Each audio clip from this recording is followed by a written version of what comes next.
Well, good morning. It's 10 a.m. Well, by now it's already 10:03 a.m.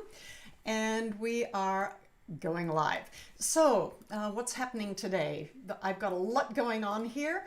Part of it is, okay, before I get into that, I want to say welcome to Exceptional TV's Changing Worlds. Now, this is the time each week where we explore the worlds, the lives, and the perspectives of others by hearing their stories and what's important to them and what's going on in their part of the world. My name is Karen Judd-Smith, and I was to be here today with Muhammed Haj Ali, a young Syrian trained in English literature and who 9 years ago basically woke up to his country and his life being turned into a war zone. Today, he is not with us, and I don't mean that. I actually don't know what is happening with Muhammad. We had planned to do this some time back, and for the past week I've been trying to contact him to get him prepped for this, but he has not been able to answer me, or I just don't know why he's unable to be here today. I do hope he and his family are well. But just a little bit, before I go into what I'm going to do today, I want to tell a little bit of a story about how we ended up right at this point, but also a little bit of a backdrop. This time last week, I interviewed a guest, and at that point, the COVID-19 pandemic here in the USA had the death toll hit 142,000. Well, now it's just 1 week later, and already it's at 150,000. That's 8,000 just in this 1 week. Where will we be next week? I don't know. So that's a little bit of our backdrop, or the simple backdrop that we've got here.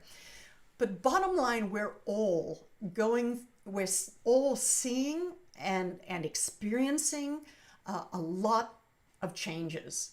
Now, change leadership is something that I have been interested in and involved in, you could say, we all are involved in leading our own lives, and our lives are constantly changing. So you could say we're all involved in this, and we are.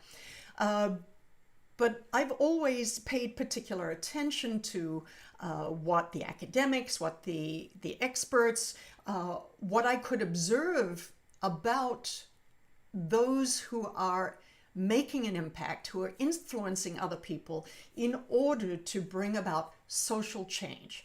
Not just, a change in one moment, but the more long-term changes. And hence I've been involved a lot around the United Nations, because that's often where, after people work at a grassroots level, then they realize that the next level up, those in their community leaders, their political leaders in the community, are either enabling and empowering them to move forward in their quest to improve society and people's lives, or they're hampering it in some ways. Then they have to build their skills, their capacity to either understand how all of that happens at the next level up, and or how do they influence the thinking, the processes that are being led, that are being done at those next levels.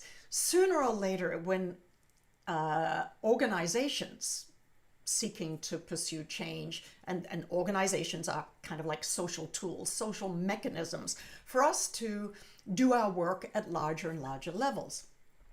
Sooner or later, most people end up dealing with at least the thinking about what's going on at the global level, at the United Nations level. And then they begin to engage that world to understand how to work in that global marketplace of ideas, perspectives, cultures, power, all of the efforts at winning, gaining, leveraging power at those levels.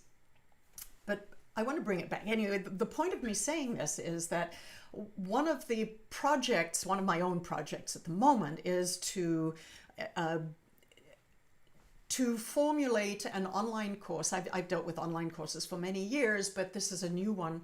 I wanted to establish a new course for social change leaders who are really those who are just starting out and or those who are already engaged at some level but recognize that in this day and age they need to be doing something differently. Or very simply, it's a natural process that we all go through at different phases of our development and different stages of our organizational development in life. We need to adapt, we need to change, we need to upskill, up-level, we need to build our own capacities, we need to build our organizational capacities. Anyway, so that's my long way of saying I've been doing some market research, and because I work with people literally from all around the world, that's how I came across Muhammed Haj Ali. That was a long way of telling you a little bit about how I came across this person. But now, even though he is not here, what I would like to do is to share a little bit about his world with you. And I want to do that through some of the elements that he shared with me as we were discussing the work that he is involved in Syria. And I really had invited him on here because I wanted to understand a whole lot more about what he is doing, about what he is working on, about his circumstances, about his life. So that was what was my it was just an opportunity for me to find out more about him because I was fascinated. Where he is, and I may get some of this wrong, and Muhammad, if you're listening to me today or later on, I hope you will come back again sometime. I hope you're able to. I hope your internet is working, and I hope you can come back and correct anything that of my story about you. But if nothing else, this is how you came across to me, and so this is my story of you. So his first concern, when I asked him what is he doing, and he's working with internally displaced persons, which is what describes him, and he is one of those, what are called in UN lingo, internally displaced persons, or those who are unable to live their lives as normal. Their citizenship status is in question. Their life has been upended. They're basically living as refugees, but in their own country. So that's his situation. So those details about his life, I don't know. And I had wanted to explore those with him and with you because there is so much that I do not know about Syria and what is going on there. And I thought that this would be, a wonderful opportunity to hear that. So, but what he is doing is he's working. His main concern of the NGO, the non-governmental organization, the non-profits that are working in Syria, many of these actually come out of Turkey because they're close by, and Turkey still has an active civil society. Of course, what that really means and how that compares to an active civil society in America is a different question. But at least he is working with doing outreach with a focus on protection in his area. And his focus is on women's empowerment. And so a lot of the challenges, as I understand, for those internally displaced is that their whole traditional livelihood structure has been upended, and they don't have those resources, which is why oftentimes then they have to rely on assistance from NGOs that come in and bring them even such fundamental things as food and basic supplies. But very quickly, when you're internally displaced, that kind of aid, while essential, day after day after day, is not enough. They want to have their own livelihood. They want to do something. They are there.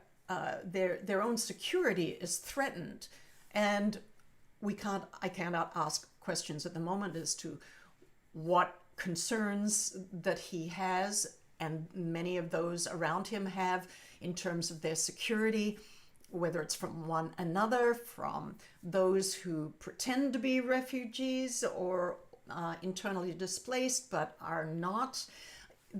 A very complex environment.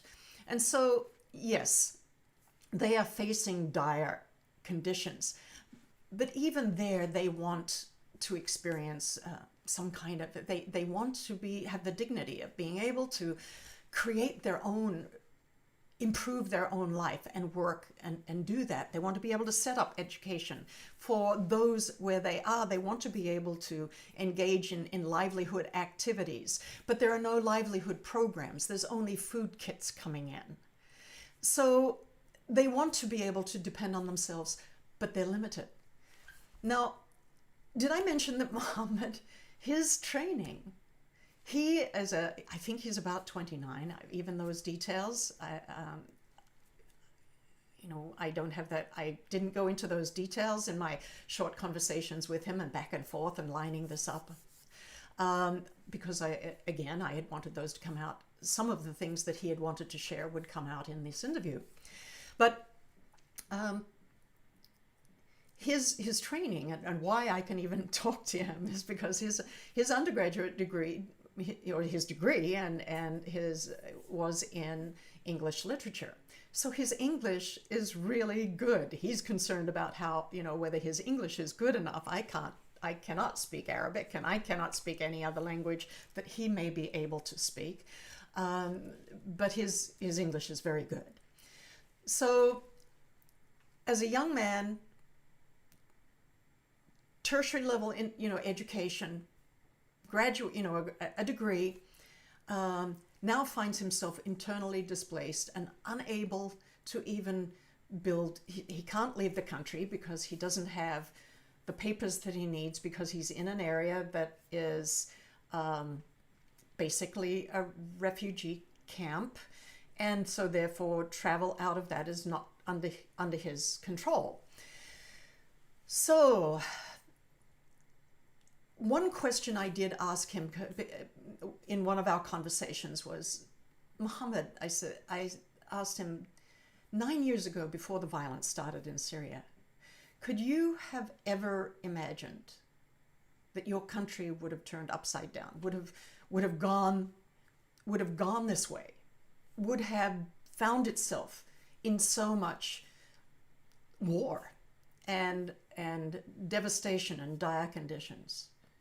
And his very short answer at that time, again, I wished I didn't push it. I wanted to tease this out in our interview. He said no, he could not have imagined. And of course, in my mind, I jumped right back to Germany. Could many of Germans imagined what would have transpired in their country? I jumped forward to looking at what's going on in America. Could we have imagined what was going on even a year ago? Even as far as COVID goes, we couldn't have imagined the world would be as it is, not really, even in January. That's just a few months ago. It's not even years. Where will we be in a year's time? What will have transpired? What resources will we have? How will we be facing the world? And what can we learn about making an impact and influence at this time for any of us? So these were the questions that I had wanted to go over with with Muhammed, and sadly I have not been able to raise him, and I was almost hoping that still at 9:45 he would pop in on the Zoom. The internet would be working, and he would have his computer, and he does have a computer, and he does have internet access. It's not always perfect, but right here in California, house isn't always perfect, especially if there are fires around and things like that as well. But I was hoping that he might have just shown up and come on board, and that we could have, we could have gotten into the conversation. Since that didn't happen, however, I still wanted to bring in some new thought and to have some engagement with somebody else. Now, it was a little bit late for me to pull somebody else in to say, hey, could you come on at this last minute? I hadn't prepped anybody in that way to be able to come in last minute. So what I decided to do was to turn back to an interview that I had done with someone. Actually, it was 6 years ago. And this was 2014. Now 2014 is still, 13 years after 9/11, 6 years ago from this time. It's amazing how our lives change, how time flies. But at that time, I was interviewing Charles Strozier, and I want to be able to play a good part of that interview. And I might pause in some of the places, and if anybody has any questions, not that you can ask Charles, but I would like to raise questions and share your questions. If anybody wants to put them in the Twitch chat. If you would like to share a question, I will at least ask it. If I can answer it, of course I will. I won't be able to get Charles to answer it because this is just going to be a recording. Or I want to hear your thoughts. You can put in a comment, because the article that I want to, or the interview that I want to play was about the fundamentalist mindset. And part of his point, the context for this was looking at that time in 2014, ISIL and ISIS was still a major issue. And so we were looking at it in terms of religious fundamentalism. But part of Charles's really important point is that fundamentalism is less of a religious thing, although it can easily take root in religious groups. It is a very human activity.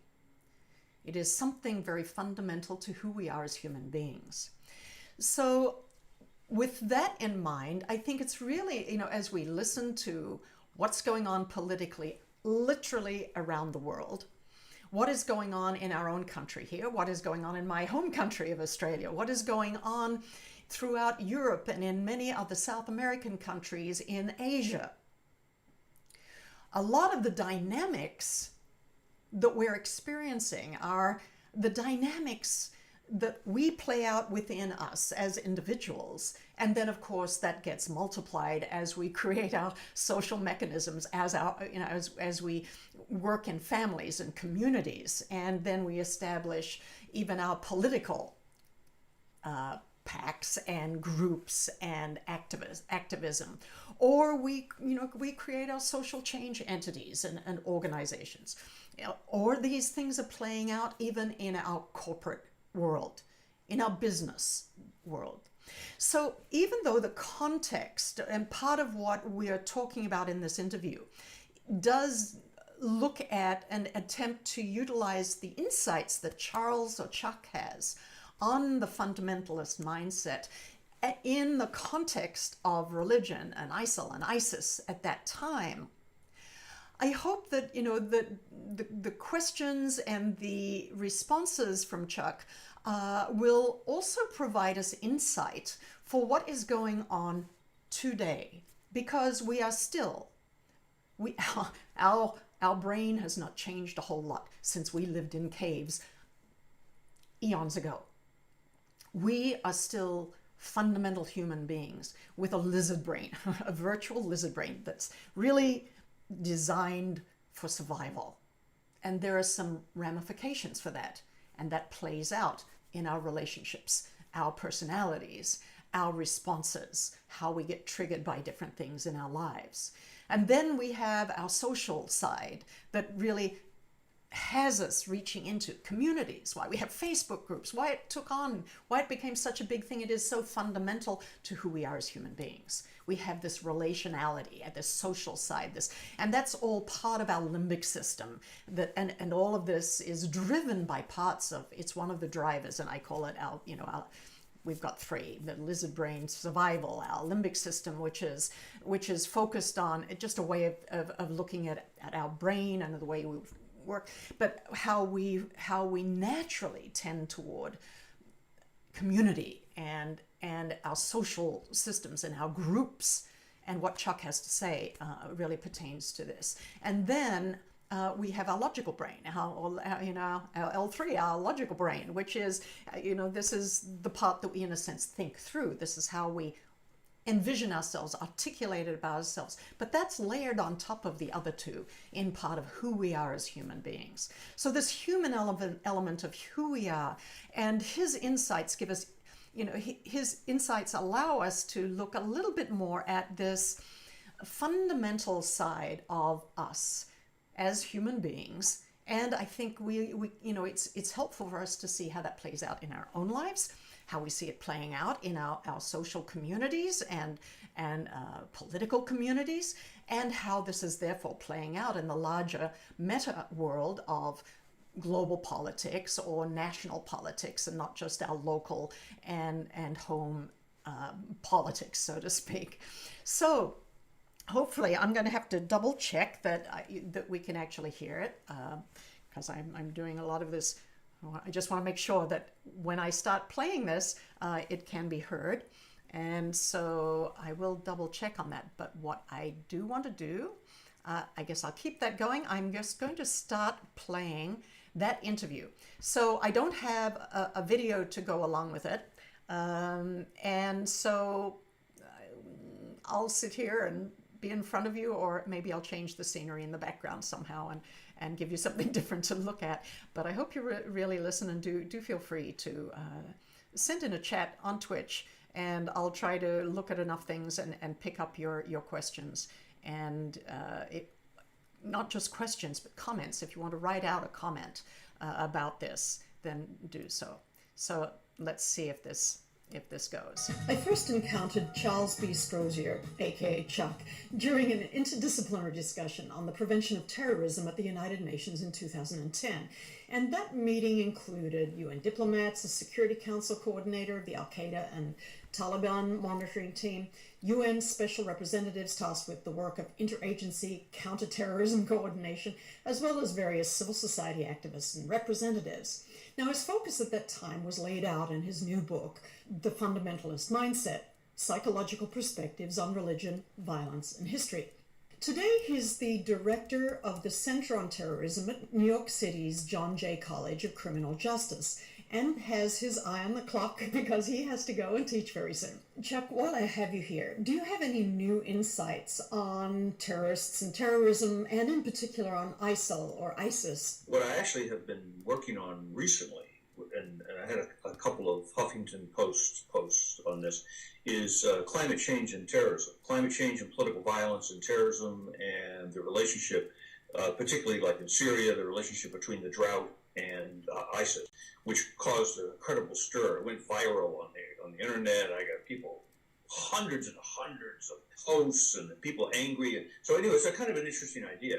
That's most recent work in this area of terrorism. Of course, I mean, the thing you referred to that I have, spent literally 25 years on is this sort of fundamentalism and the psychology of fundamentalism, and what are the themes that are behind that, the kind of what I call the fundamentalist mindset. Historically, what you've focused on, what you've studied, what you've researched, and what most of your books are about. You've got The Psychology of Leadership, Lincoln's Quest for Union, A Psychological Portrait. You've got The Fundamentalist Mindset. That was the big one, and that was how I first encountered you. So tell us a little bit about what you have mostly studied over the years, so we can circle back to this rather out-of-the-box thinking that seems to have struck some kind of a chord recently that you just mentioned. Well, I began and have always been an historian. So, I mean, since I was in fourth grade, I sort of had a sense of being an historian. Didn't have a word for it yet, but that has defined my identity. At Harvard, I began to be interested in psychoanalysis as a way of understanding history more deeply.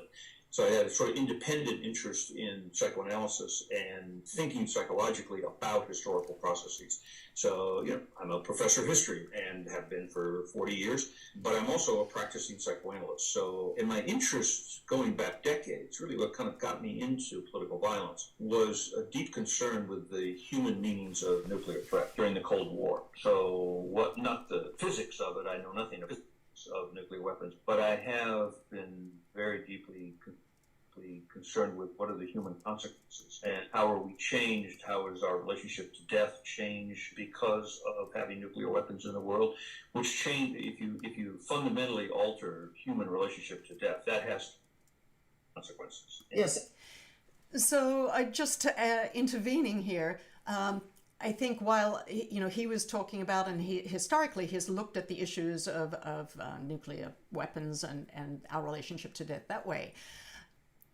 Today with COVID as a pandemic, it's interesting perhaps to think about our relationship to death as being played out today, and what that means, our death, other people's death, how we deal with that. And so I just wanted to interject that. Okay, back to Charles. You said that phrase, relationship to death. That's something that caught my attention, because how we think about and relate to death powerfully and yet pretty invisibly shapes who we are and what we do. Absolutely, and I would argue historically, this is really important for the work I've done on this whole area going back 25 years. There's been a change with the introductions of nuclear weapons into the world. Put briefly, we have always needed a concept of God to imagine ultimate destruction, apocalyptic end, that's the total end of the human experiment. It's always been God, going back to the beginning of culture 8,000 years ago. And there have been actually different ways, sort of intriguingly different ways from the 12th century BCE to later on to the 7th century to 1st century AD to the 12th. I mean, people have been different crucial thinkers about how that occurs. But really, what is similar in that long, long history is, mostly within religious thinkers, is that it takes God to do it. And what happens when you introduce nuclear weapons into the world is we don't need God anymore. We can do it. It puts ultimate destruction into human hands. And when you put ultimate destruction into human hands and you don't need God, it alters, it evokes apocalyptic thinking among humans. So that's why, obviously, we don't want terrorist groups to get nuclear weapons. But a much more important psychological way of understanding this problem is that the mere existence of forms of ultimate destruction evoke apocalyptic energy in groups. So you began to see, this is where I sort of started in the 1990s, you began to see, certainly during the Cold War. The Cold War was weird, because you had 72 to 75,000 nuclear weapons. I mean, it's just all over the place. Redundancy, and why do we need more than two? Why do we need it? But it was sort of a mad quest. And that ended, I mean, there's some 4,000 nuclear weapons in the world now. It's not safe, but it's safer. But what did happen is then you could see groups in the 1990s, whether it's the apocalyptic cult in Japan, Shinrikyo, or the apocalyptic strivings of somebody like Timothy McVeigh, you see people embracing this dream, what they experience as a utopian dream of carrying out ultimate destruction, and then their group becomes survivors. They're the magical group. Sort of thinking about those ideas was sort of the background of what I then was astonished by, as everyone was horrified by, traumatized by 9/11. And I was there, I was in the village, a therapy office. I got out into the field. I was actually the first person into the field the following Monday. It was on Tuesday, and 1 week later I was in the field interviewing, and my patients had been traumatized. My students had all worked at John Jay College. They were firemen and police, emergency workers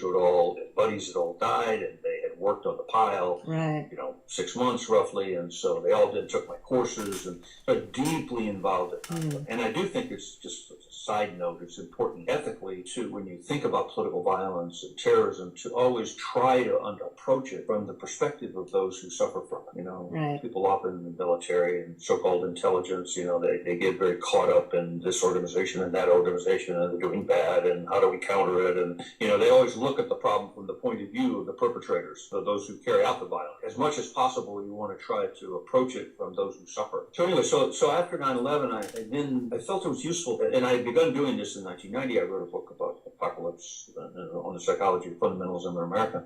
But after 9/11, I returned to that theme of sort of the psychology of fundamentalism, and that led to several books, most importantly, The Fundamentalist Mindset, which tries to pull back a little and ask, what is it? It's most noisy within religion, but it's not really a religious phenomenon. It's a psychological, it's a mindset to think in a fundamentalist vein about the world. It manifests itself most noisily in religious movements, whether it's ISIS, and I think to really understand it and develop ways of mitigating the violence, one needs to try to see the way those caught up in the fundamentalist mindset, they think in dualisms, good, bad, evil, and they also literalize the sacred text, or it's Christians or Jews or Hindus or Buddhists. There's a Hindu fundamentalist group. They have 30,000 sacred texts. On this, I just wanted to point out that I was thinking that whereas Charles is talking about and putting the fundamentalism in the context of the religious mindset, I think today we're more looking at how the dualistic mindset has become highly politicized.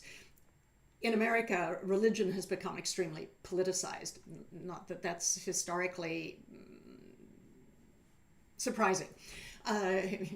Politics and religion have made strange bedfellows for many, many years throughout the ages. But the point here is that, again, when we see this dualism playing out, this us and them, I see it in my own thoughts. I suspect if any of us were to reflect on our own thinking, we would see that we tend to have a rather absolutist point of view that really is, as Charles is saying, is the fundamentalist mindset. And so some of the question becomes, okay, well, if we see this playing out, what do we really do about it? That's another question, but I just wanted to bring that here to saying that this is not just I just want to take it out of it being a religion only, although at the time seeing it in the religious context was helpful. I just wanted to bring that to your attention as something to note and to see that this dualism is absolutely everywhere in our media, in our government, in what is going on worldwide, and this election season cycle has been extremely polarized, more than many times than I've observed since I've lived in America. But let's continue on with hearing from Charles. Follow the thread, because if I'm all good and you're all bad, if you totalize that which is an important psychological concept, if you totalize that, I'm ultimately good and you're ultimately bad, it actually requires me to dispense of you killing. I have an obligation. I have an obligation to eliminate evil in the world. So that's a way of thinking about this sort of dualistic way of that is so crucial in fundamentalist groups. Given that this is perhaps encouraged, or because it becomes part of their social engagement with one another in religious group. Adding to that the psychological tendencies, if you would, toward exaggerated self-absorption, what do we do with that? What is it that we can do about that? No, absolutely. The narcissism of victimization, that sense that nobody suffered the way I've suffered. And that can be, in its political context, a very dangerous idea, that no one suffered as much as I have, because that sort of narcissism of victimization can make me feel like a righteous victim. And if I'm a righteous victim, I have a certain legitimacy to carry out violence against those who I experience as my tormentor. So if you were faced with one of these people who were completely absorbed, how would you speak to them? It seems to me there's something about terrorism that is a bit of a hot potato, and I think, as you say, it's because somewhere in each one of us we've got these common psychological elements, so they're not totally foreign, so it's hard for us to talk about the darker sides of ourselves. Yeah, that's a complicated question, but I have thoughts about it, thought a lot about it. I think I'm a practicing therapist. I see people all the time on an individual basis and listen carefully to their life stories and try to understand their suffering. And what I think one can learn from individual psychological work like that in-depth analysis of people's lives and their stories and how they suffer, is I have found a deeper understanding of the themes that are relevant for grasping the deeper meanings of larger forces at work in the world. So that the kind of paranoid orientation, for example, you don't have a lot of paranoid people who can survive in in-depth psychotherapy, that sort of sustained exploration of self. But I've had some experience with it. And I think one learns about, what the mindset is and the sense of suffering, that's kind of the grandiosity of the torment, like nobody suffers as much as I have. What are the kind of consequences? What are the fantasies that emerge from that? So I think in psychology, you can learn in depth, if you're asking the right questions, I think you can learn in depth about what is happening psychologically. I don't think that directly links to understanding terrorism. In other words, you're not going to solve the problem of terrorism by working individually with people. There are some of my colleagues who try that, and I think it's a quixotic quest because it's bound to fail. Because it's not an individual problem. What happens with terrorism is those motivations get translated into a political context. And, they're not crazy. People in ISIS, people in all the jihadi groups in Syria right now, for example. It's a serious mistake to imagine that they're psychotic. They're brutal, particularly ISIS. Extreme example. I was just listening to that last night. I just was flipping channels and was listening to some talking heads talk about ISIS, and they were using the words brutal and psychotic. And that's really a misnomer. There's a very careful and calculated use of violence. They're manipulating the media. They're doing the beheadings in a particularly visible way. I mean, this has a long history, this theatrical use of public violence. So if you begin to try to understand them and solve the problem by imagining they're psychotic, that's not going to help. So what would help? Well, what would help, and I think it's an interesting question, is I'll give you an example. One of the problems that Western Europe has faced, to a degree in America, but Western Europe has faced, is that some of the disaffected Muslims in countries of England and France and North Africa, particularly Tunisia, but in Europe, they've found that people by the hundreds, in France and England particularly, not so much in Germany, but France and England, by the hundreds, they've gone off to fight in Syria. And there may be as many as 3,000 people. There's sort of one figure is 1,900, another figure is 3,000 Muslims who have become disaffected, gone off to Syria, they have Western passport, and they're going to get training, learn about recruitment, learn about killing, and learn about being in a terrorist group, and then they might come back. And that's the threat, right? Right. Roughly 100, that people say roughly 100 have come from the United States. I don't think it's that many, but who knows for sure. I was at a conference in Oxford a couple of weeks ago, and in England, there was a guy who had been in the field, and what he had been doing, he knew a lot about this problem, and he had been in the Muslim community, and he started going to the mosques and talking to the imams in Britain and emphasizing to them that they needed to try to reach out to their congregations and the people in their communities to let them be aware that for every 16 jihadis who are dying in Syria who have come from Europe, 15 are killed by other jihadis. They go with this idealistic mission of creating the caliphate, which incidentally is a very important utopian dream. They go to sort of do God's work as they experience it. And then they get there, and al-Nusra Front is killing, ISIS is killing a Free Syrian Army, and they're all struggling for power. And I thought that was a very creative way of trying to short-circuit the process of recruitment. One also needs to address what are often legitimate concerns. I mean, Hamas is devastated Gaza. It's got 70% unemployment.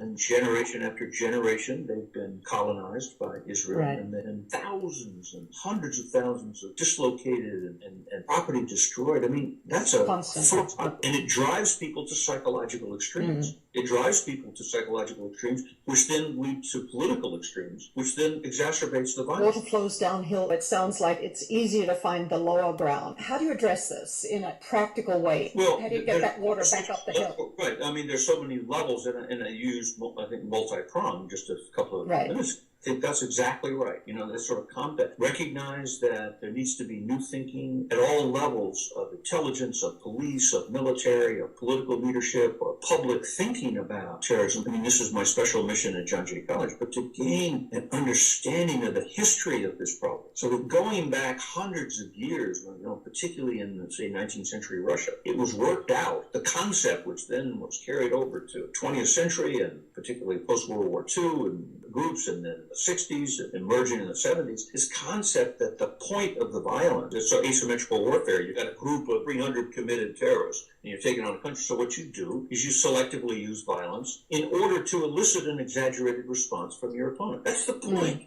Well, look at after 9/11. George Bush started talking about a crusade and turned militarized counterterrorism, embarked on 2 major wars in the Middle East, dumped 150,000 American troops into the Middle East, and particularly in Iraq, lied about why we were there. This vast overreach is the point of the violence. That's what they're trying to do. The point, and whether you're talking about Hamas in Gaza or the Irish in Northern Ireland, you use selective and theatrical violence in order to stimulate an overreaction. The overreaction then builds support for their movement in the larger population who otherwise would not likely want to shoot British soldiers in the back or lob missiles into Tel Aviv or whatever. I think most ordinary decent people are not really likely to embrace using violence to enhance their cause, right. Even feel that it's right. Most people, a small radical fringe of a country or a group or people, a community like Ireland in second half of the 20th century, like Hamas in Gaza,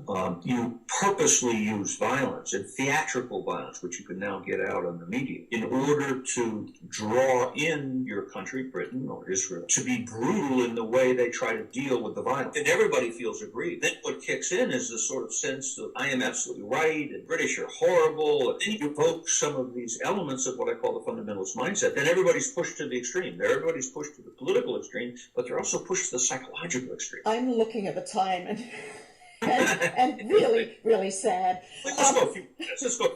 Get your questions. Yeah.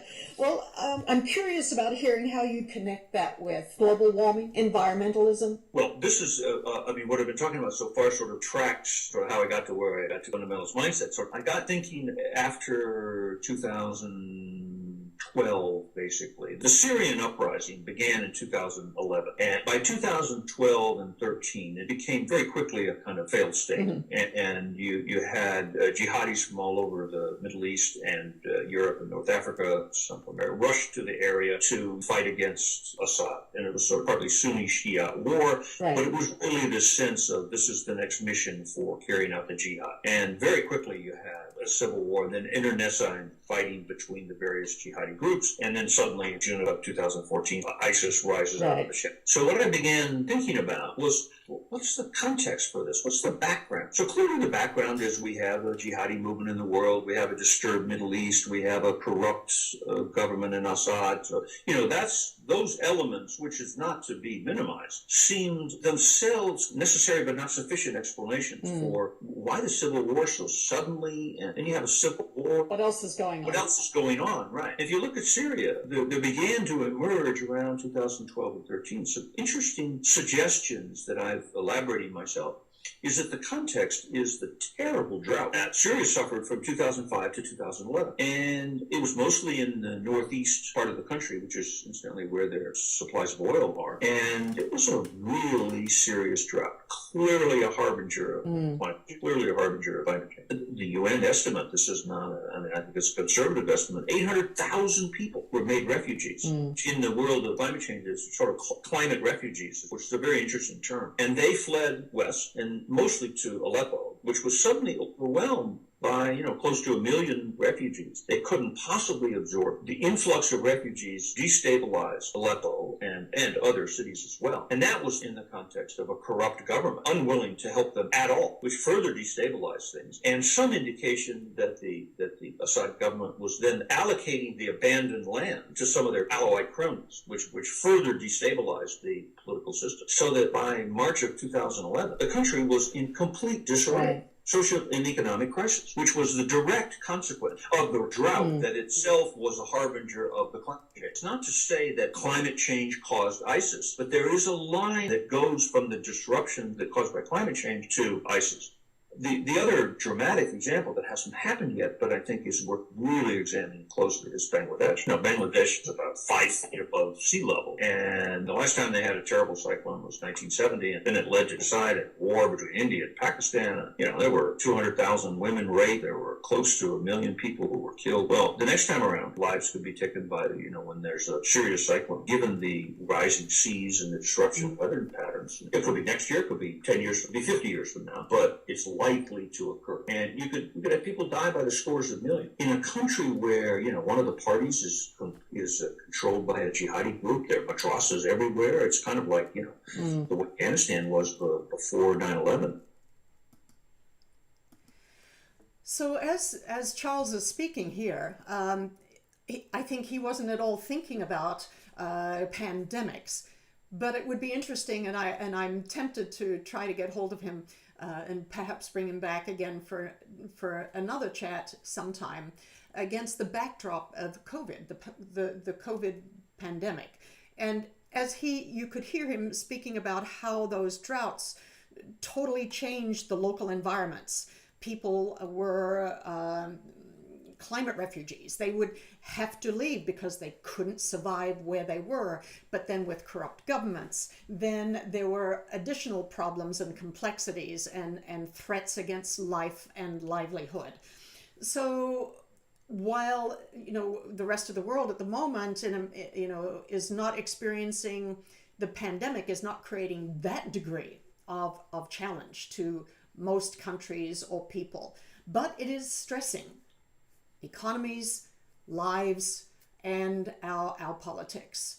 So I think I'm fascinated to re-listen to this interview by Chuck, to really think about how this backdrop is going to impact and influence our politics here in America, and how it is impacting and will continue to impact, whether it be the politics in China, in Germany, in Africa, in Asia, in the islands, South America, wherever humans are and whatever we're doing.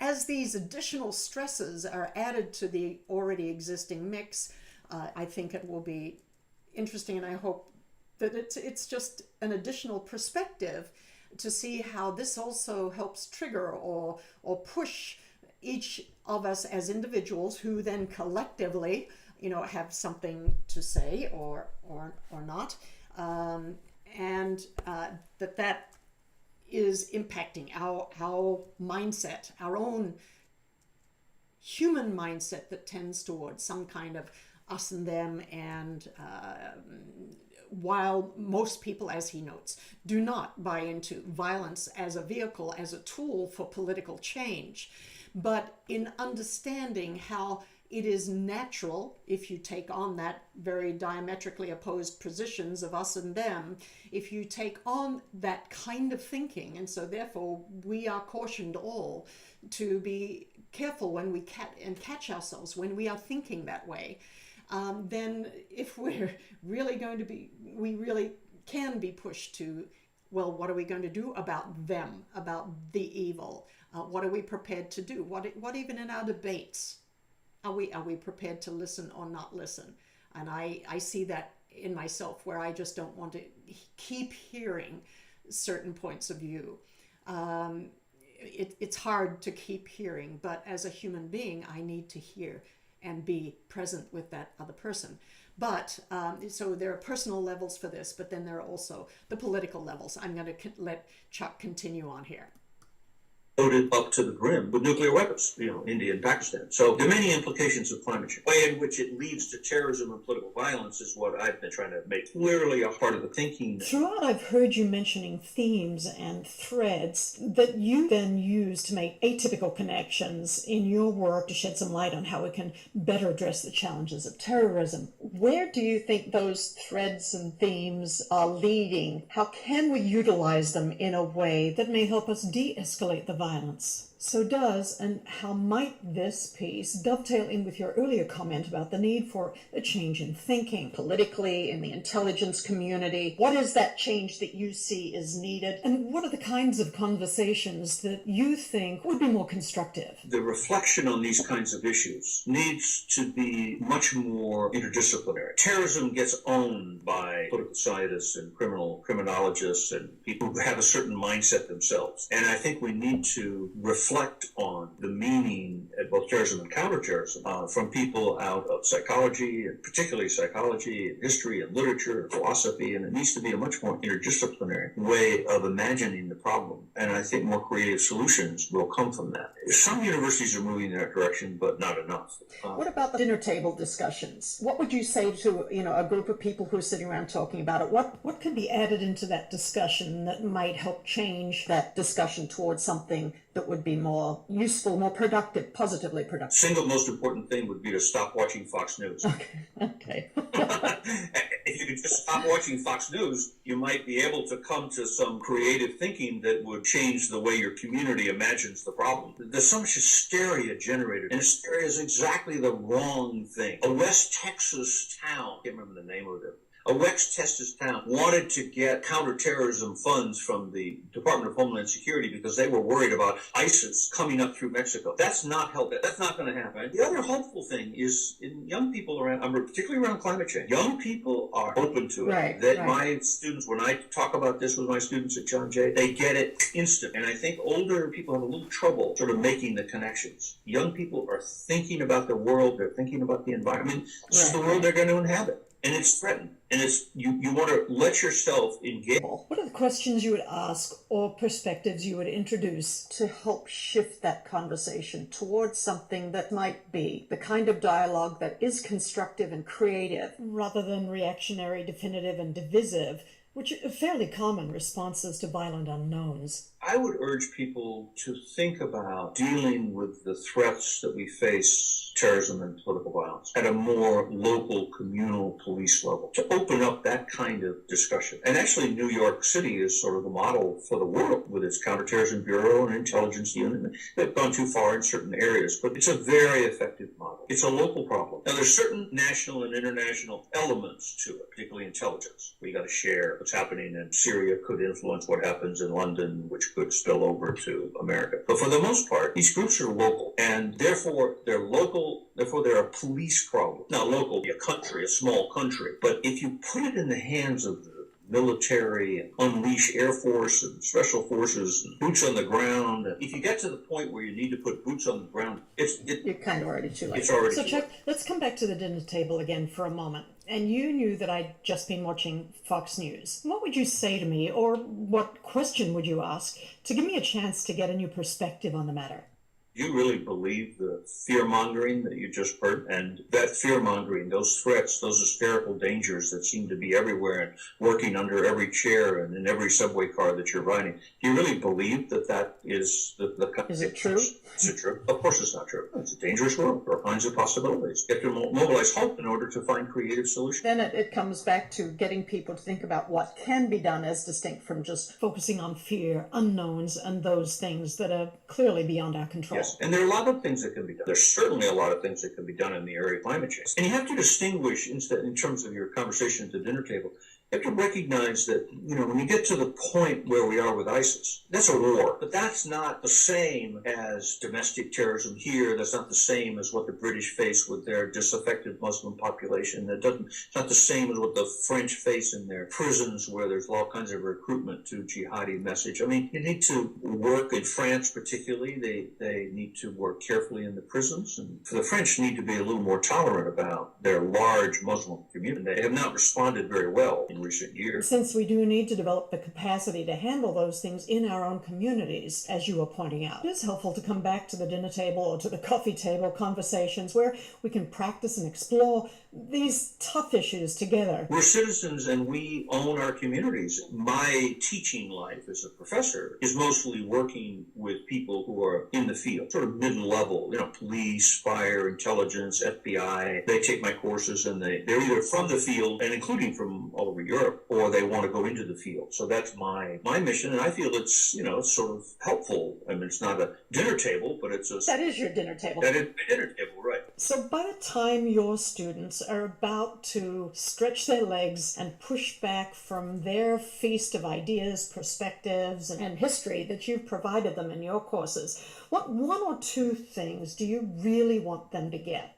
I want them to have perspective on the problem. I want them to understand some of the inner dynamics, so that if I have an FBI agent, I have a lot of who have taken my courses, is to see that what they might be assigned to a specific problem, but to always be thinking about that problem in the long history of terrorism, to understand what psychologically is going on in terms of what the groups may be thinking about with violence. In other words, to stimulate overreaction and to not get caught up in this fantasy that the world is about to end and the roof is going to cave in. And to engage as people involved in the trenches to recognize the sort of context of what's happening. And incidentally, it's very important to be honest as you're dealing with the terrorist threats, small or large, to be honest what is often the case, which is that the grievances are legitimate. Hamas has very legitimate grievances, justify dropping missiles into Tel Aviv, so that you have to always take a stance against violence, ethically, politically, for all kinds of reasons, but also be honest about what are usually reasonable objections to even Al-Qaeda.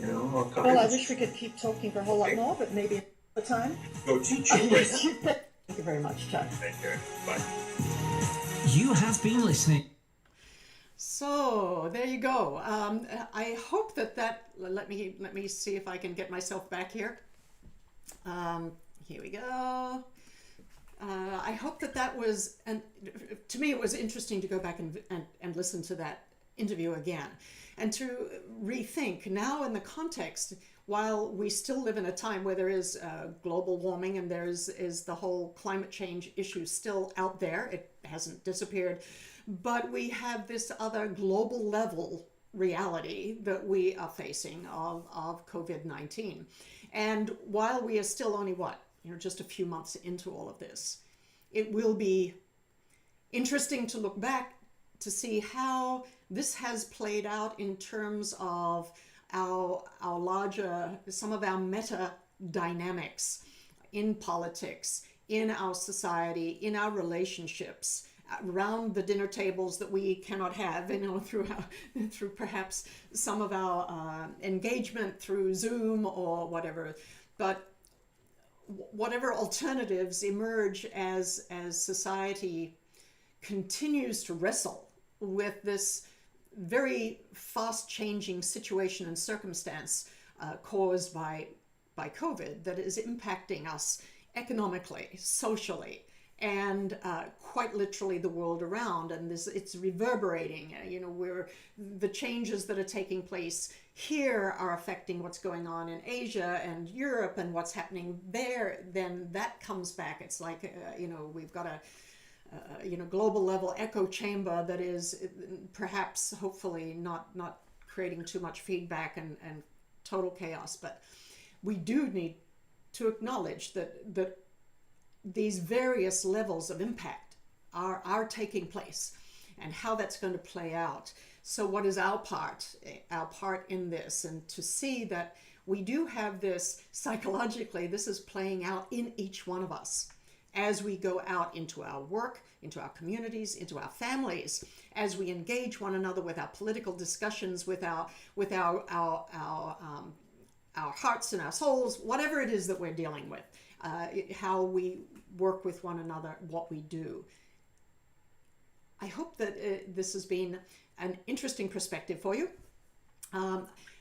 Next week, it's already 11 o'clock, and I want to thank you for being with me for this time.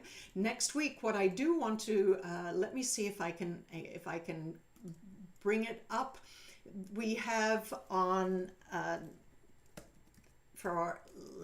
we've got it here, Exceptional TV. This is no, it's not, an amazing young lady. Her name is Funmi Adebayo. She's the founder of Kindle Africa, an empowerment initiative. But you need to see her and hear her and see where she is, her context, what she's doing. She has decided to work. She went to school at Rutgers University here in America, and then has gone back to her country of Nigeria. But she's working on the world's largest floating slum, Makoko, and I so want you to come back to really see this young woman doing the work that she's doing, and how she is changing lives and making a difference, a world of difference to some remarkable people in the world. Anyway, so I hope you'll come and join me next week. I believe that Funmi will be there with us. Only thing that would stop that, I believe, is the internet. But I hope that even though we were unable to bring Muhammed here and have him speak from Syria, I hope that at least it was interesting that some of the references that Chuck was talking about in even in 2014, and as he was addressing this issue of the fundamentalist mindset, he was addressing Syria in particular. And so it really would have been interesting, and hopefully, given that I'm hoping that Muhammad is fine, and there were just circumstances that changed in his life where he couldn't be with us, but hopefully he can come back, and then that way it'll give us an interesting perspective to against the backdrop of what Chuck was able to say to us, to be able to hear from him his experience in Syria.